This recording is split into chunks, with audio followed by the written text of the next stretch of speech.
Assalamualaikum warahmatullahi wabarakatuh. Perkenalkan, nama saya Gilang Aris Prasetyo, NIM 2309138716 dari Prodi D4 Teknik Listrik. Di sini saya akan menjelaskan tentang revolusi digital aplikasi Internet of Things atau yang sering disingkat IoT di sektor industri.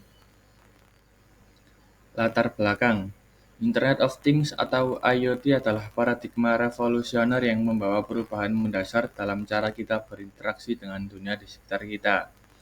Dalam era digital ini, perangkat terhubung membentuk jaringan yang memungkinkan pertukaran data secara otomatis, membuka pintu untuk inovasi yang luar biasa. Konsep dasar IoT melibatkan memberikan kemampuan komunikasi pada berbagai perangkat, mulai dari perangkat pintar di rumah hingga sensor di lingkungan industri. Pengertian Internet of Things. IoT adalah suatu singkatan dari Internet of Things yang memiliki arti bahwa internet adalah skalanya. Hal ini memberi makna bahwa suatu konsep saat suatu benda mempunyai teknologi seperti sensor dan software memiliki tujuan dalam berkomunikasi, menghubungkan bertukar data menggunakan perangkat lain saat terhubung ke internet. Hal ini membuktikan bahwa internet berperan aktif dalam aktivitas digital sehari-hari. Dengan adanya hal tersebut, maka tentu akan mempermudah ketika ingin melakukan transfer data atau berkomunikasi kepada seseorang selama masih memiliki koneksi dengan internet. Cara kerja Internet of Things didasarkan pada koneksi internet dan teknologi sensor. Pertama-tama, perangkat IoT dilengkapi dengan sensor yang mampu mendeteksi berbagai jenis data seperti suhu, kelembapan, cahaya, gerakan, dan lain sebagainya. Data yang terkumpul dari sensor tersebut kemudian dikirim ke server melalui koneksi internet. Server yang menerima data dari perangkat IoT kemudian memproses data tersebut untuk diambil kesimpulan atau keputusan tertentu. Proses ini sering disebut sebagai analistik. Hasil dari proses analistik kemudian dikirim kembali ke perangkat IoT untuk diterapkan pada sistem atau perangkat tersebut. Contoh sederhana cara kerja IoT. Yang pertama ada konektivitas. Konektivitas yang dimaksudkan di sini adalah koneksi antar jaringan. Koneksi antar jaringan yang dapat mendukung IoT harus stabil agar komunikasi berjalan lancar, karena setiap sistem akan terhubung ke dalam suatu jaringan. Yang kedua yaitu sensor.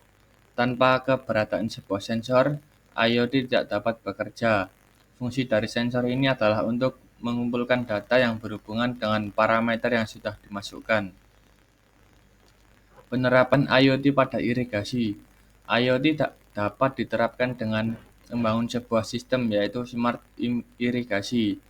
Sistem ini dibangun untuk dapat memonitoring dan mengontrol aktivitas di saluran irigasi, seperti memonitoring debit air, tingkat suhu udara, tingkat ketinggian air, mendeteksi hujan, dan sistem buka tutup otomatis pada pintu bendungan.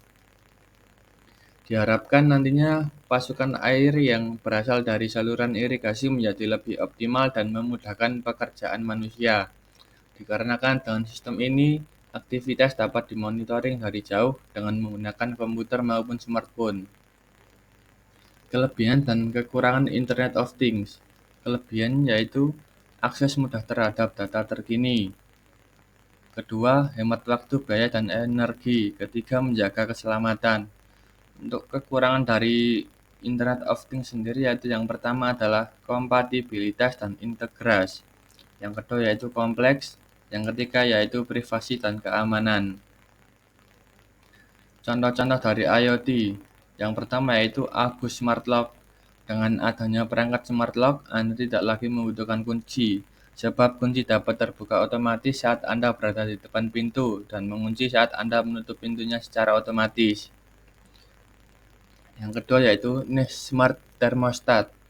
Contoh IoT berikutnya adalah Nest yang merupakan termostat yang tersambung dengan jaringan internet.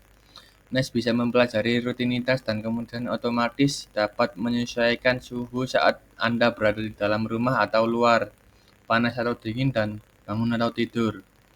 Yang ketiga yaitu Automatic Car Tracking Adapter. Contoh dari Automatic Car Tracking Adapter yaitu berfungsi melacak informasi mobil Anda dengan memakai adaptor di mobil. Perangkat yang satu ini dapat melacak penggerak jam, jarak tempuh, efisiensi bahan bakar, biaya bahan bakar, lokasi, dan yang lainnya. Sekian presentasi dari saya. Terima kasih.